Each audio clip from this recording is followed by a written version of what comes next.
they did a nice job of, after we got a lead on them, coming back and tying the game up, and then eventually going ahead, and then we have an opportunity to go back and tie them back up again in overtime, and then finally winning it with the field goal. It was what I expected it to be. I thought we'd have to play long and hard to win the game, and it came out exactly like I thought it would. And our kids acquitted themselves well, played the full length of the game, and we were fortunate to come out with a victory.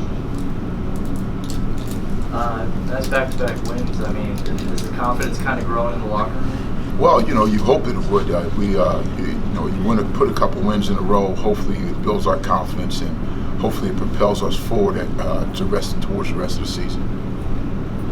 Walk us through what you saw at Ponder again this week. I mean, he kind of came in, kind of sounded like he had a jolt of energy to the offense again. Walk us what you saw at him. Ponder was good. Ponder did what he goes in the game to do. He managed the game well for us, made some great throws, led us on some touchdown drives, put points on boards, and did exactly what we needed him to do to help us win the football game. Talk about D.D. Bowie. What's some things that he's been doing special this year to kind of get in the end zone for y'all? Bowie is he's a talented guy. He's one of those good kids that's blessed with the skills from up above. God gave him what he has. He's fast. He's strong. He has strong hands. He's athletic. He can make people miss as well as outrun them. And so he has all the tools you need to be a great one. I like to see him concentrate all the time. Not drop a ball now and again, but because he has great hands. And but other than that, DD is he got a chance to be very, very special as a football player. All of these wins seem to have come down to kind of the final series or the final play. I mean, less than 5 points each victory. What does that say about your team that they can pull? Well, hopefully it says we're resilient. Hopefully it says that we have mental toughness. Hopefully it says that we're developing the kind of character it takes to win as we go forward. I mean, that's what you hope as a coach, that it says all those things about you. We'll see how it translates as we go forward. We have a big one this week and at home, and we haven't played well at home this year, so hopefully this will jumpstart something that will be very big for us in our home arena. Talk to us about that, though. Like, at home, it's been kind of tough. It's you've had some losses at home and everything. But walk us through, what do you communicate to them to kind of, I guess, strengthen, their mentality at home? Well, I started last night. You protect your house. When you're in your home, someone comes to your home. You don't let people just come in your home and take what they want. You protect your house, and we've got to do a great job of protecting ours here forward, because we got 3 home games left. What was Prairie View doing well exactly? I mean, we saw, they had a pretty good offense going into this also. I mean, walk us through what exactly they were doing well against y'all in this game to do double overtime. Prairie View, some of the things that happened to us in Prairie View let out, like the long touchdown run. We missed 2 tackles at the line of scrimmage. I mean, he's a good player. Let's not get it twisted. He's really good at what he does. And Dewanye Tucker, he's hurt everybody. He hadn't hurt us in the previous couple times we saw him up until this point, and but we let him get out a couple of times on that long 80-yard run, and there was one other run later in the game where we let him get out about 15 or 18 yards, and that is missed tackles. It's us not being in the right place.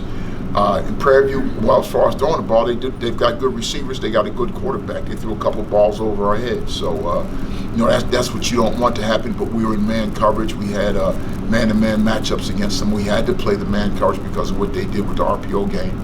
And so they beat our defensive backs on a couple passes up the seam, and then one early in the game. The first one was just a blown coverage by us. We were in 3 deep and had a miscommunication, and it was just a blown coverage. That's why it was so wide open. This is more just, I'm curious, that final onside kick, you didn't call that, did you? Man, I would be crazy if I called that kick. I mean, no, I didn't call it. No. What happened there? Man, I don't even want to talk about it. All right. Don't even want to talk about it.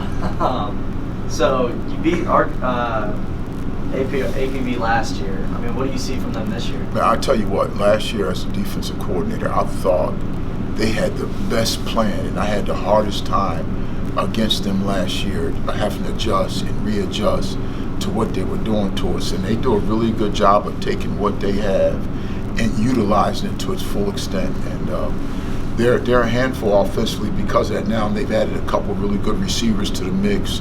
that they didn't have last year. They had the one back last year. Now they've added the Keyshawn Williams kid to the mix, and it makes them really formidable to stop defensively. And then they're playing really solid on defense. So, I'm expecting another hard-fought, down to the wire, grinded out, gritty game, and hopefully we've learned some things over the past couple of weeks that will help us to fare well in the contest. Coach, any maybe big or small defensive adjustments that you want to make in going into Saturday's game? Well, just tackle better. We allowed some things to happen to us against them, against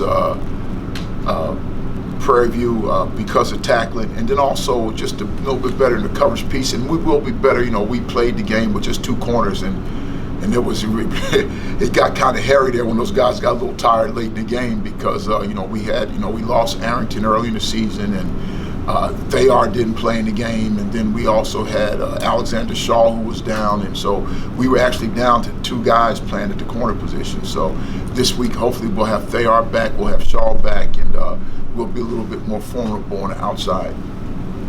This week we, had a guy rush for over 105 yards. What did the offensive line do in this game exactly to make that happen? We kind of saw y'all struggle here and there every once in a while on the O-line. What exactly did they do this week, or did y'all adjust this week exactly? I think it was a couple things. I thought they played better. I thought they played at a higher level. They played more physical.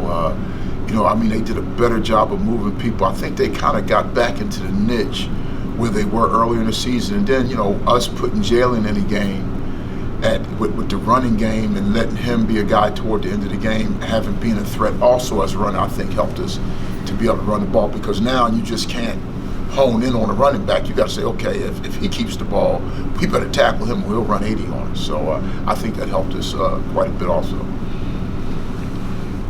Coach, the average attendance in FCS is 33,000 per game. Next to the closest is Montana at 24,000. What does that mean for the program? Well, that means that we have great fans that come to the games, that come out and cheer us on and follow us, and that's big for our program to have that kind of following and backing is invaluable, especially when you're on the road. It was the atmosphere Saturday got kind of raucous because their students were really off the chain over there at Prairie View, but our fans kind of built in and kept us up in the game also by kind of overshadowing some of the things, because we had a lot of people there last Thursday, not Saturday, but last Thursday.